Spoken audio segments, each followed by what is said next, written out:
నమస్కారం అండి. నా పేరు డాక్టర్ శ్రీనాథ్. నేను రెనోవా హాస్పిటల్ కంపెనీలో కన్సల్టెంట్ న్యూరోసర్జన్గా పనిచేస్తున్నాను. ఇవాళ మీ ముందరికి ఒక ముఖ్యమైన టాపిక్ అనగా హెడ్ ఇంజరీ అంటే మెదడుకు దెబ్బలు గాయాలు గురించి మాట్లాడడానికి వచ్చాను.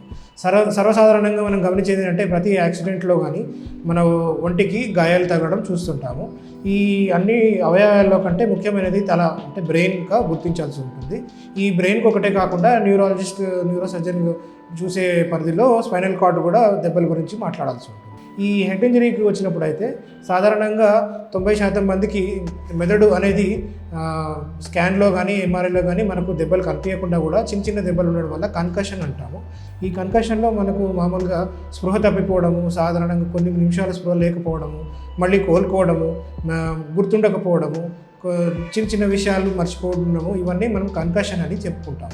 ఈ కన్కషన్లో ట్రీట్మెంట్ అనేది మామూలుగా రెస్ట్ మందులు సరిపోతాయి. కాబట్టి ఈ చిన్న చిన్న గాయాలు స్కాన్లో ఏం లేనట్లు గుర్తించినట్టయితే మామూలుగా రెస్ట్ మందులతో సరిపోతుంది. మరికొద్దిగా గట్టిగా తాకినట్టయితే మెదడులో కానీ మెదడు పై భాగంలో కానీ బ్లీడింగ్ అనేది జరుగుతుంటుంది. మామూలుగా చర్మంకి చూసినట్టయితే లాసరేషన్ అంటాము, కుట్లు ద్వారా మనం ట్రీట్మెంట్ ఇవ్వాల్సి వస్తుంది. ఇంకొంచెం లోపలికి వెళ్తే బొక్క అంటే స్కల్, ఈ స్కల్కి దెబ్బలు తాకినప్పుడు ఫ్రాక్చర్స్ అవుతుందని గమనిస్తాము.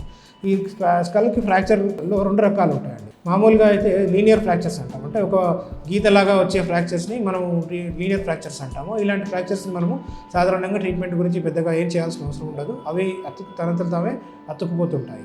ఈ 2వ రకమైన ఫ్రాక్చర్స్ అనేది డిప్రెస్డ్ ఫ్రాక్చర్స్ అంటాం, అంటే ఒక పరిధిలో ఈ స్కల్ బోన్స్ ముక్కలుగా అయిపోయి ఒక సాధారణంగా 5 నుంచి 10 బొక్కలు అట్లా మనం చూస్తుంటాం. ఇలాంటి ఫ్రాక్చర్స్కి మనము సర్జరీ చేసి దాన్ని కరెక్ట్ చేయాల్సి ఉంటుంది.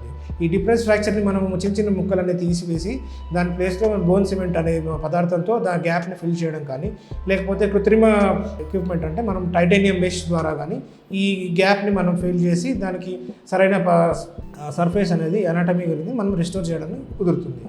ఈ దెబ్బలు కాకుండా మెదడు లోపల ఉన్న దెబ్బల గురించి ఆలోచించినట్టయితే ఈ హెమటోమాస్ అంటాం, అంటే రక్తస్రావం మెదడు లోపల కానీ మెదడు పైన కానీ రక్తస్రావాన్ని మనం గమనిస్తుంటాం. ఈ రక్తస్రావం రకాలు పలు రకాలు ఉంటాయండి. బయట నుంచి లోపలికి వెళ్ళినప్పుడు అయితే అన్నిటికంటే బయట వచ్చే రక్తస్రావాన్ని మనం ఎపిడ్యూరల్ హెమటోమా అంటాం, ఈడిహెచ్ అంటాము. ఇలాంటి బ్లీడింగ్ గమనించినప్పుడు మనకు ఈ ఫ్రాక్చర్ అయినప్పుడు కానీ, ఈ స్కల్లో ఉన్న బ్లడ్ వెజల్స్ బ్రేక్ అయ్యి బ్లీడింగ్ అయినప్పుడు కానీ మెదడు పొర అంటే డ్యూరా పైన బ్లీడింగ్ అనేది గమనిస్తుంటాము. ఇలాంటివి మనం ఎక్స్ట్రాడ్యూరల్ హెమటోమా అంటాము. చిన్న ఫ్రాక్చర్స్కి అయినప్పుడు ఈ ఎక్స్ట్రాడ్యూరల్ హెమటోమాకి మనం స్కాన్ చేసి గుర్తించినట్టయితే చిన్న ఫ్రాక్చర్స్కి చిన్న బ్లీడింగ్కి మనం ట్రీట్మెంట్ మెడిసిన్స్ ద్వారానే చేసుకోగలుగుతాము. ఈ బ్లీడింగ్ అనేది పెద్దగా అయినప్పుడు అంటే సైజ్ పెద్దగా ఉన్నప్పుడు ఇది మన ప్రాణాంతకంగా ఉంటుంది. కాబట్టి ఎమర్జెన్సీ సర్జరీ చేసి ఈ బ్లీడింగ్ని మనం తీసేయాల్సి ఉంటుంది. ఈ 2వ రకమైన బ్లీడింగ్ అనేది మనం సబ్డ్యూరల్ హెమటోమా అంటాం.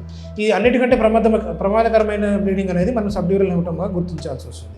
ఈ మెదడు పొరకి మెదడుకి మధ్యలో ఉన్న స్థానాన్ని మనం సబ్డ్యూరల్ స్పేస్ అంటాము. ఈ స్పేస్లోకి మనకు బ్లీడింగ్ అయినప్పుడు సబ్డ్యూరల్ హెమటోమా అంటాం.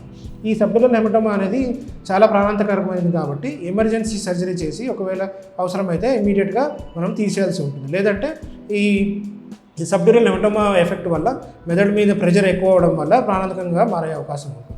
ఈ సబ్డ్యూరల్ హెమటోమా కాకుండా ఇంకా కొద్దిగా లోపలికి వెళ్ళినప్పుడు సబరక్నాయిడ్ హెమటోమా అంటాము. ఇది మెదడు అతి సూక్ష్మమైన పొర కింద ఉండే బ్లీడింగ్ కాబట్టి ఈ పొర కింద బ్లీడింగ్ని మనం మెడిసిన్స్ ద్వారానే ట్రీట్ చేయగలుగుతాము. ఇంకా లోపలికి వెళ్ళినట్టయితే మెదడు మధ్యలో అంటే ఇంట్రాసెరెబ్రల్ హెమటోమా అంటాము. ఇలాంటి బ్లీడింగ్ని మనం ఒకవేళ పెద్దగా ఉన్నప్పుడు తీసేయాల్సి వస్తుంది, సర్జరీ అవసరం వస్తుంది. ఇలాంటి ఈ బ్లీడింగ్ అయినప్పుడు ఈ సర్జరీ అయినప్పుడు పేషెంట్స్కి మనము రిహాబిలిటేషన్ అంటే ఐసీయూలో వెంటిలేటర్ మీద పెట్టడము, కొద్ది క్రమంగా వెంటిలేటర్ నుంచి బయటికి రావడము, స్పృహ కోల్పోయిన వాళ్ళు స్పృహ తిరిగి రావడానికి సమయం పడుతుంది. కాబట్టి ఐసీయూలో కేర్ తీసుకోవాల్సిన అవసరం ఉంటుంది. ఈ ఐసీయూలో ఉన్నప్పుడు ఇన్ఫెక్షన్స్ రాకుండా మందులు వాడడము, మెదడులో వాపు రాకుండా మందులు వాడడము, ఫిట్స్ రాకుండా మందులు వాడడం అనేది చేయాల్సి ఉంటుంది. ఈ దెబ్బలు తాకిన వాళ్ళకి సామాన్యంగా ఒక వారం 10 రోజుల్లో రికవరీ ఉంటుంది. కాబట్టి ఈ హాస్పిటల్లో ఉండాల్సిన పరిధి మనకు వారం 10 రోజులుగా గుర్తించాల్సి ఉంటుంది. పెద్ద దెబ్బలు తాకిన వాళ్ళకి ఇంకా ఎక్కువ సమయం కూడా పడుతుంది. ఈ రికవరీ పీరియడ్ అనేది మనం మందులు సరిగ్గా వాడడము, ఫిజియోథెరపీ చేయించుకోవడము, ఇన్ఫెక్షన్స్ రాకుండా జాగ్రత్త పడడము, సాధారణమైన నర్సింగ్ కేర్ అంటే cleaning, urine motion, feeding care తీసుకోవడం అనేది మనకు చాలా ఇంపార్టెంట్. ఈ రీహాబిలిటేషన్ అనేది క్రమంగా జరిగే పద్ధతి కాబట్టి చాలా సమయం పడుతుంది. నెల 2 నెలలు కానీ సంవత్సరాలు కూడా పట్టొచ్చు. ఈ ఫిజియోథెరపిస్ట్ దగ్గరికి వెళ్ళినట్టయితే, రీహాబిలిటేషన్ సెంటర్కి వెళ్ళినట్టయితే ఇవన్నీ మనకు సకారణంగా చేసుకో అవకాశం ఉంటుంది. ఈ ట్రీట్మెంట్లో భాగంగా మనకు సీరియల్ ఫాలోఅప్ అంటే రెగ్యులర్గా డాక్టర్ చెకప్ చేసుకున్నట్లయితే రిజల్ట్ అనేది బాగుంటుంది. నమస్కారం.